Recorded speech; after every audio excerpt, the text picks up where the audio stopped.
Hi, everyone. Hi, everyone. Welcome to Real Money, Real Experts Live. We are super excited, Mary and I, to be joined by AFCPE's board president, Andy Wren. And we invited Andy here today to recap something exciting that we were part of last week, the annual AFCPE Symposium.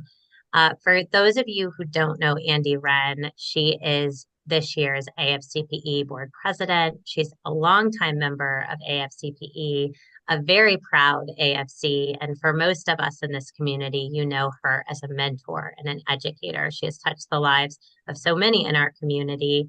And we just wanted to give a few moments to let Andy introduce herself and talk a little bit about her experience this past week at the symposium. Well, thank you so much for that great introduction. So I wanted to just say one thing, that I loved our opening session and how it made me think about my path to becoming an AFC. They had that meeting in Iowa 40 years ago. I was sitting 8 miles away in my junior high, or junior. I was a junior in high school classroom, and I was like, oh man, I wish I would have known about this then, right? Or shortly after that would have been great. But I didn't find out about it until much later. I was 40. And I became a teacher first. I always knew I wanted to be a teacher. I was a math teacher and elementary education. I did both because I liked both tracks. I love money. And the whole math thing is part of that. And I coached gymnastics. Then I married somebody in the military, and moving that with a military career is very difficult sometimes. The pay was a huge difference in pay when I moved the first time with him. And I had a gymnastics business that had 10 gyms, 10 private schools and daycares and 2 gyms. And I was a Wow. national judge. And that's just something you can't replicate in a year when you move. I did do it the first time we moved, and that's when I found out about there were jobs that you could do this. I did it with my employees. That's how I got a lot of my hours before I even started, was I did financial education with my employees at the gym. And I also, my gymnasts, I taught them money for their, 10-point routines. Rachel knows about 10 I points, right? do. So, on bars, if you get this many degrees, it's going to be this many 30 cents off your score.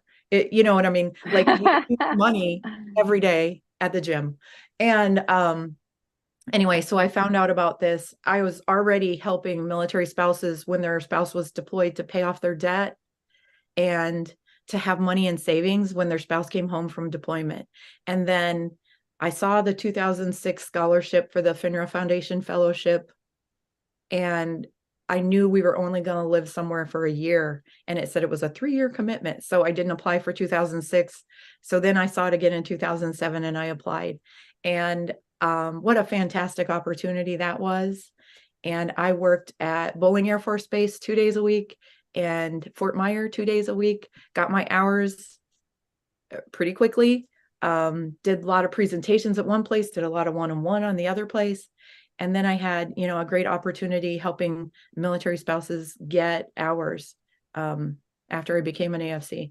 And then, I've been working with the military contract since then. And I retired from that corporate world in almost 2 years now. So, and now I just have fun educating people. I love doing continuing ed and experience hour programs. So it's Yeah. just my passion. This is where I fit. And Andy, Andy, I I love think to you're, hear this whole evolution, right? You came from a gymnast background. Little did we know. yeah, and I was just going to say, I think even I love when you say you retired.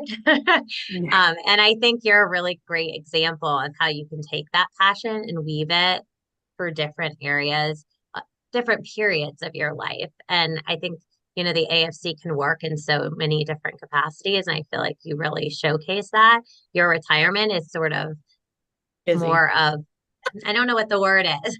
It's busy, but it's what you want to be doing. Now you're able, you were just talking about now you're able to do I some get of to the do the fun volunteer stuff. things. The Yeah, fun the stuff. things you Yeah. love to do. You get to choose, which is pretty amazing too. Yeah. So, um, That's one thing at this AFCPE symposium that we really heard a lot of is stories, right? What's your story? And Rachel, over the last 4 years, I've been thinking about the podcast that we've been doing. And every single episode that we run, when we ask people about their background, they're like, well, I didn't come up the typical route. So I think that, as has shown over 4 years now, there is no one way to go about coming through the pipeline, right? And yeah. so one of the things I want to kind of hone in on here are the stories that we just heard at Symposium. All these different, we heard a lot of new people this time. We had a lot of first time attendees this More year. than 300. That's Mind fantastic. So blowing. let's jump into that a bit of how that looks, all these different stories coming together under one roof, under one umbrella. Yeah. Do you want me to take it, or Andy, you have a thought there? Dave, jump in. What are your thoughts? Yeah, I think, for me, we started the symposium with a story. We had a panel of people that represented our past, our evolution, our present, and our future. And a lot of the things we've been talking about this year is that, we stand on the shoulders of those that came before us, and what an honor it is, not only to honor their story, but to grow along with the organization and where the world is moving. Um, and to me, that was fun. I love, we joke, Bill Gustafson, I think we had story time with Bill after the opening session. He's a wealth of stories, but one of my favorite parts of the symposium are the stories that you hear, not necessarily on the main stage, which we hear a lot of them, or in the breakouts, but in those quiet conversations that you have in the hallway. That's where the impact really happens. And I know Andy feels that as well. I love hallway chats. When we were doing the virtual symposiums, that's what I did. Like, I was like, oh, every morning before we start, and when we get done at the end of the day, I had a Zoom room open so we could talk and have those hallway chats, because that's what we missed. Yeah, so I love that. And I did pop into one of the virtual networking sessions this year on Friday morning. That was kind of fun. I was like, I did it on my phone. I should have brought the computer down because it was hard to kind of navigate. Like, where's that video button? I couldn't find it the second time. I found it the first time, but anyway, that was really fun to see people, because I knew a lot of people in there, and it was great to see them, and saw some people I had never seen before too. So I love One of the points I want to bring up to someone who maybe hasn't attended is the fact that you can come. We just talked to someone, they're like, well, we weren't able to make it in person this year. But I will tell you, I've been to a lot of conferences in my life. AFCPE does a bang up job of having both a live version and a virtual one. So we had several situations, even last minute changes. Someone gets sick, or the flight gets canceled, or something else. Guess what? You can still join us virtually. So anyone that maybe is wanting to dip their toe into the sand, or doesn't really know if they can make it to Columbus with us next year, that's okay. Still join us online, because it is an incredible experience. And hats off to the AFCPE team for making that happen. Rachel, I remember you said something about the number of people who were candidates that were at Symposium. You're putting me on the spot, and I don't have It was that. over 50. I remember you said it was over 50, and I was like, that is a fantastic number.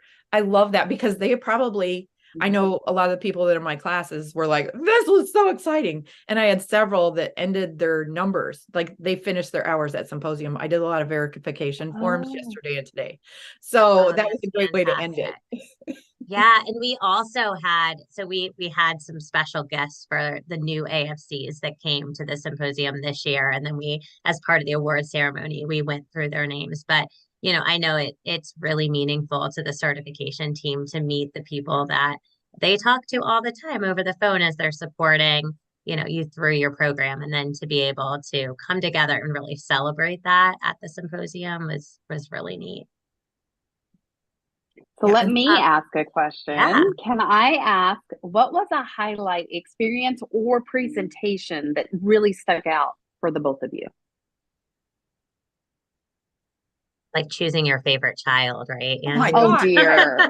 horrible. Don't even have to put a face with it. Just give us a topic, something that really hit home for you, though. And maybe it was a conversation. That's okay too.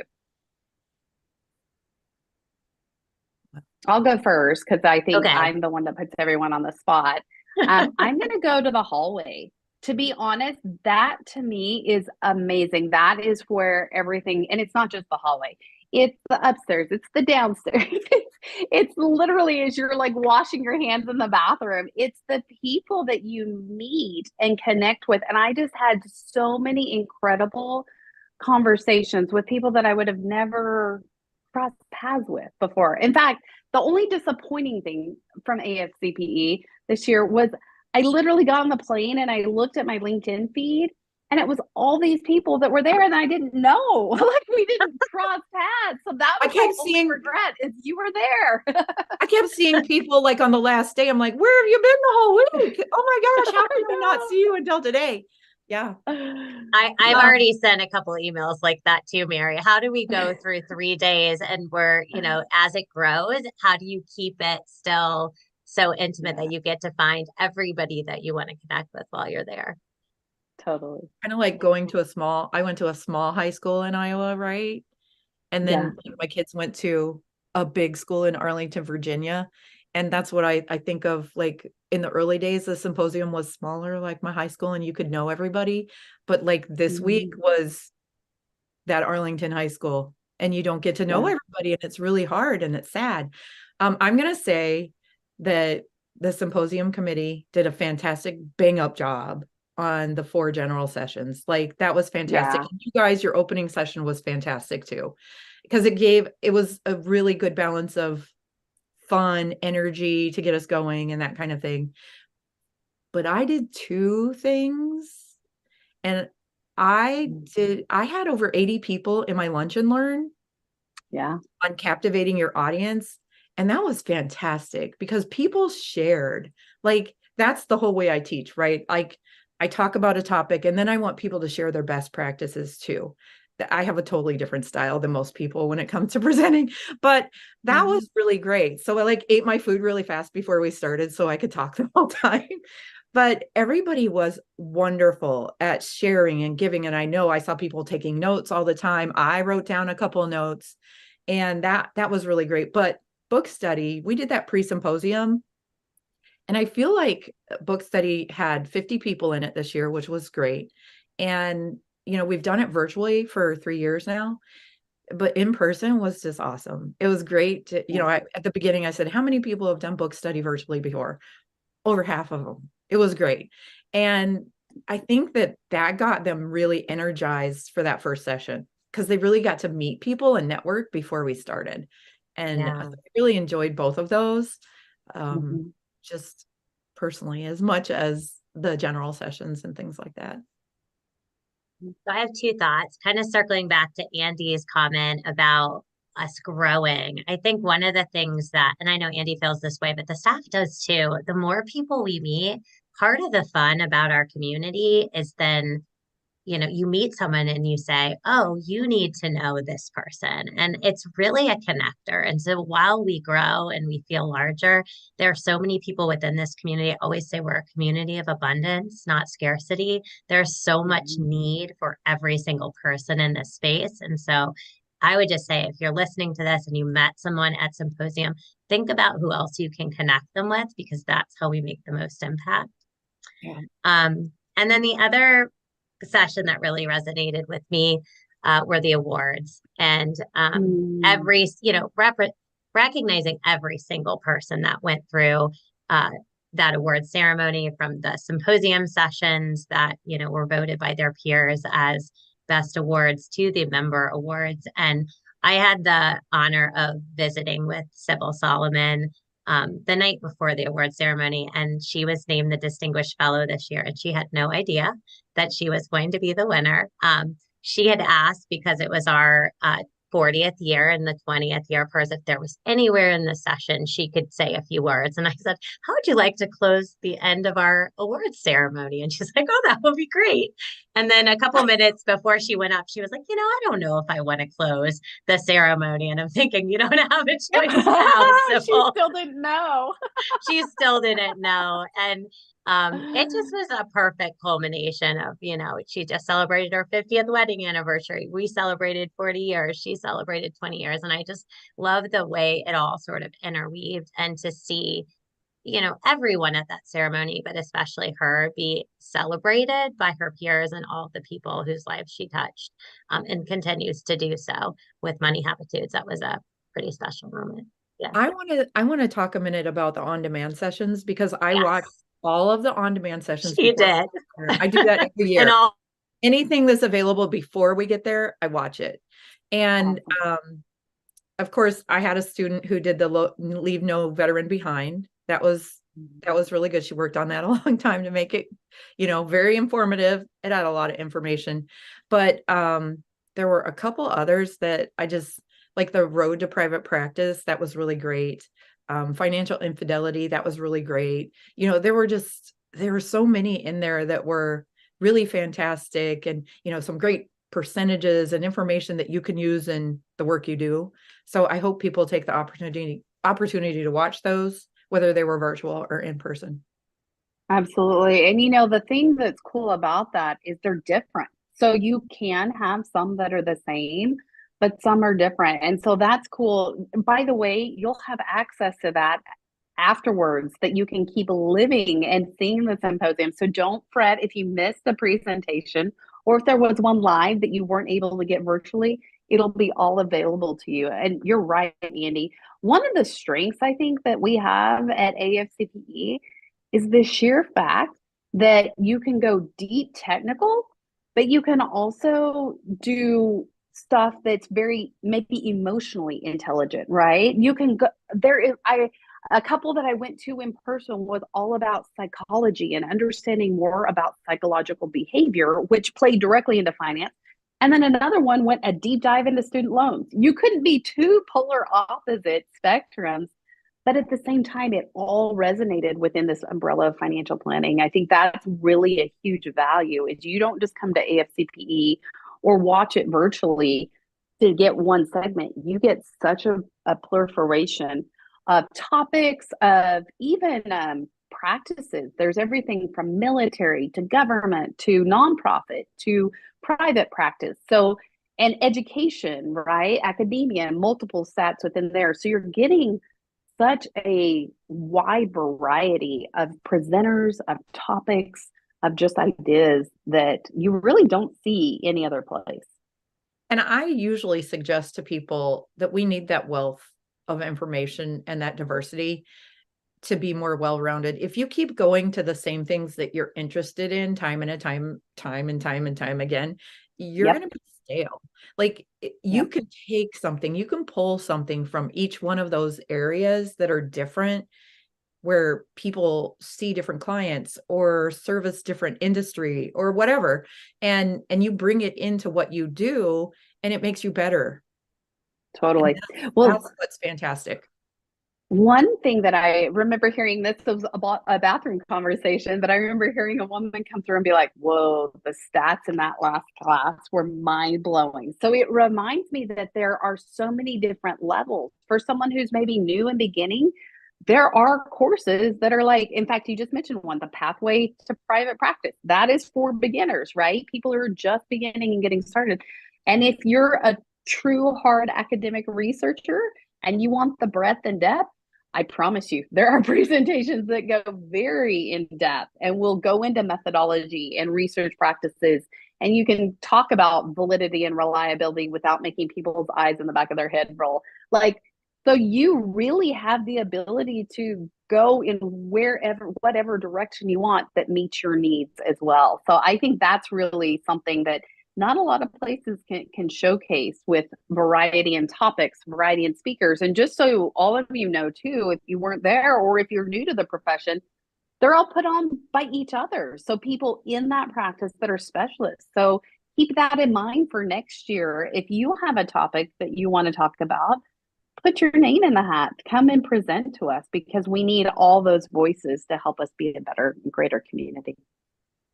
Yeah, my student shared when we did the captivating your audience that I highly pressured her to apply for that on-demand spot.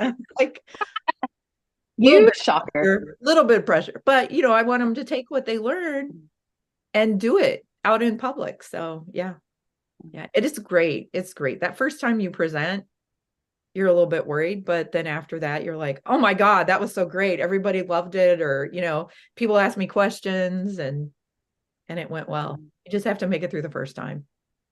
And there's a whole community of people. If you are nervous or need advice on how to present, there's always people that will offer insight and tips for doing that. And so if you're on the fence, I say connect with others in the community and ask about it. I know last year I worked with 5 people who were submitting for presentations.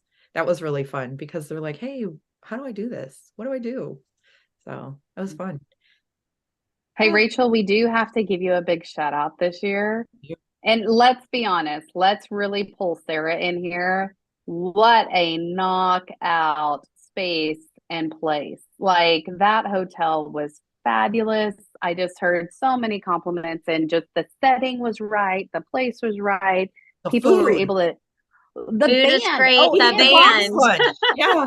Oh my gosh. For everybody who missed the jazz band and the second line parade, y'all missed out. That was killer. That was fantastic. Yeah, Sarah and I were talking, how do we top that in Columbus, Ohio? We're going to have to get the whole Ohio State marching band in there. We're going to have to start working on that. Little pro bono work. Uh-huh. Yeah, very nice balance Mary, of entertainment and education. Yeah, it was. And it's funny because that was actually, New Orleans was where we were supposed to be in 2020. And so that was our location. And then we went back and forth, do we have it? Do we pivot? And we ended up pivoting. And but yeah, it was really neat to sort of come full circle from where we thought we would be in 2020 to where we are today. Well done. And please let your staff know as well. Thank you. And the team hears that for sure. Well, fantastic. I'm sorry I fell off that internet here in Columbus, Ohio today. Better get that fixed. That's right. For next year. Yeah. So we covered favorite sessions, favorite parts of the symposium. And I don't know if there's anybody joining us live, but if you all have favorite sessions or events or things you want to call out, feel free to drop that in the chat. Or if you have questions or comments for us, whether you hit us live here on the podcast or you send us an email, we always love to hear from you. So. Hey, Rachel, we keep alluding to this Columbus thing. I think you ought to set us up for what's coming down the pike. What's next year and where are we? So next year's symposium, we are moving back to before Thanksgiving, which for some is great news. For others, maybe not as much, but the staff loves the pre-Thanksgiving for sure. But yeah, we're in Columbus, Ohio. And for those who don't know, AFCPE, our staff is remote. So we like to say we're everywhere from Alaska to Florida. We're all over. But our home is here just outside of Columbus, Ohio. And our first journal editor was from the Ohio State University. And so there's a lot of history here in Columbus. And this year we brought our board of directors and our staff to Columbus in the summer to do some strategic planning. And I think for those who weren't believers in how great Columbus can be, I think we sold them. It's a beautiful city. You sold us well. It was a wonderful hotel and the area was great. Yeah, we just you thought this hotel was beautiful. And mittens or gloves if, put your hands in your pocket when you walk to a restaurant. Yeah, but everything is really close by. And Columbus really is kind of a foodie town. So we always feed you well at the event, but there's lots to see and do. And if you are an Ohio State fan, the Ohio State-Michigan game is the weekend after. So you can just make a whole Oh my God, don't tell my daughter. She went to Ohio State. She'll be like there, Yes. You better buy your tickets now. Yeah, good luck getting tickets. But if you can secure it, it would be pretty fun. That sorority works on that for them. Love it. No, that sounds fabulous what we've got in store. And I'm really excited. I think it'll be great to come home in a way, right? And really Yeah, be in your home city and see the team up close and offer new yeah. opportunities.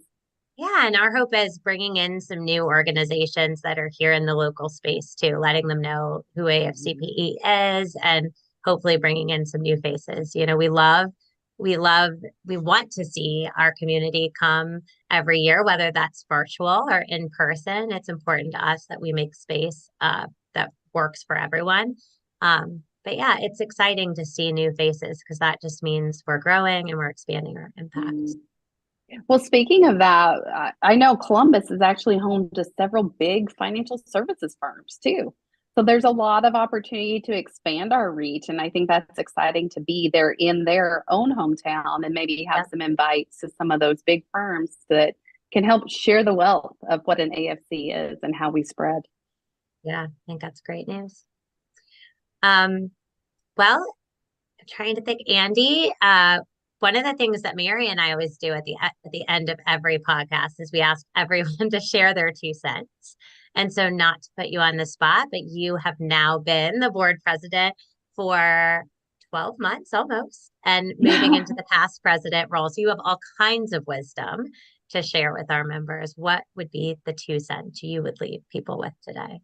Well, I think I'm going to give you a whole two things for 2 cents. No one Of ever course. has to. Maybe $1 million, right? All right, I love it. So, I don't know. I think people know this. I'm a huge fan of the value of an AFC.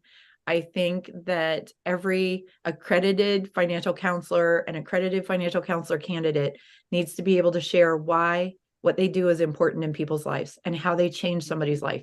Whether it's 5-minute conversation or you work with somebody for 6 months or a year, you make the change. Oh, those change maker shirts. What a great idea, right? That we had at Symposium. I was like, that's the shirt I bought. But we can make changes in people's lives, and being able to share what you do is important. So if you haven't figured out how to, talk to people about what you do, figure that out. That's important. Have your elevator pitch ready. And then the other thing is I have been a member since I was a candidate since 2007. And this is my 15th symposium that I've attended live. Well, not live when possible, virtual when needed. And it is just so valuable to me to be a member. I get so much out of being a member.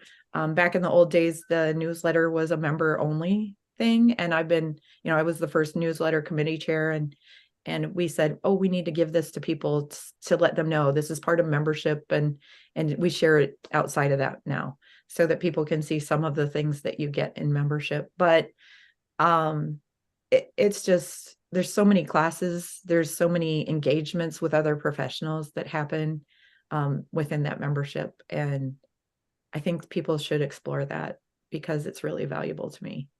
Yeah, It it's a great first step into the organization to really integrate with the community and try out some professional development opportunities. I think we always say if you're new to AFCPE, it's a great first place to plug in. Well, and you don't even have to be an You don't AFC or have a to be, candidate to be yeah, a member. Like I know so many CFPs and other financial professionals or people interested in the field that become a member to kind of get a feel of what it's like. And it's really home. It feels like home. Absolutely. Well, thanks, Andy, and thanks, Mary, for taking some time Yeah. today. And thank you to all who joined us to recap the symposium. And, if you have suggestions or ideas, fill out the survey if you attended. If you didn't attend, we hope to see you in Columbus, Ohio next year. And you can still access the symposium recordings are all available. So if you feel like you missed out and you're curious about what went on and you want some more continuing education, check out our website. It's open and available.